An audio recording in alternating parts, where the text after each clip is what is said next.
7 दिन की मोहलत। एक बार की बात है, एक राजा था। वह बड़ा क्रूर और निर्दयी था। उसे जरा सी भी रहम नहीं नाम की चीज़ नहीं थी। उसके राज्य में सभी उससे बहुत डरते थे। वह जरा सी बात पर भी कठोर से कठोर सज़ा सुना देता था।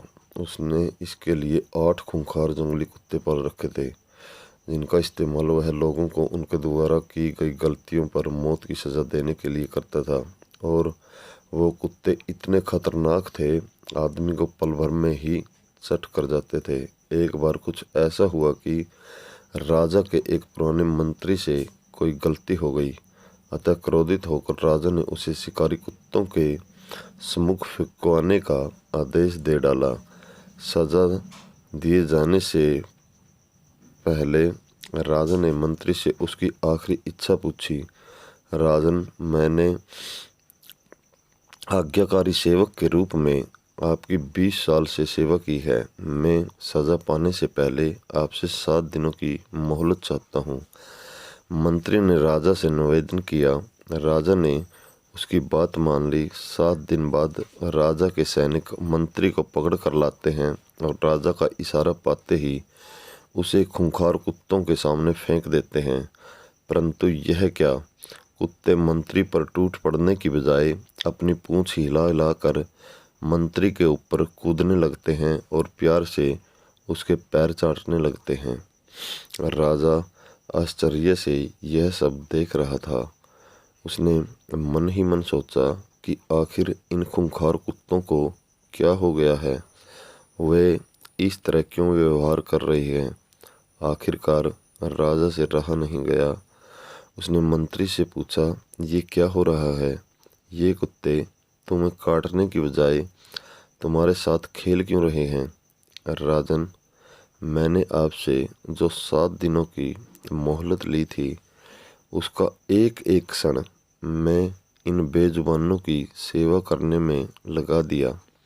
मैं रोज़ इन कुत्तों को नहलाता, खाना खिलाता व हर तरह से उनका ध्यान रखता। ये कुत्ते खूंखार और जंगली होकर भी मेरे साथ सेवा नहीं बुला पा रहे हैं। परंतु खेद है कि आप प्रजा के पालक होकर भी मेरी 20 वर्षों की स्वामी भक्ति भूल गए और मेरी एक छोटी सी गलती पर इतनी बड़ी सज़ा सुना दी। राजा को अपनी भूल का एहसास हो गया चुका था।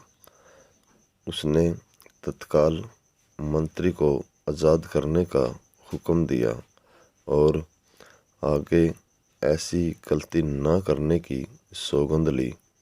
मित्रों, कई बार इस राजा की तरह हम भी किसी की बरसों की अच्छाई को उसके एक पल की बुराई के आगे भुला देते हैं। यह कहानी हमें क्षमाशील होना सिखाती है। ये हमें सबक देती है कि हम किसी की 1000 इच्छाओं को भी उसकी एक बुराई के सामने छोटा ना होने दें। हमें सोचना चाहिए कि दूसरे आदमी ने हमारे लिए क्या क्या किया है। हमें उनका बलिदान भूलना नहीं चाहिए। तो दोस्तों, इस प्रकार यदि आपको ऐसी ही प्रेरणादायक कहानियाँ सुनने के लिए हमारे चैनल को सब्सक्राइब करें, बेल आइकन को प्रेस करें और शेयर करना न भूलें। धन्यवाद।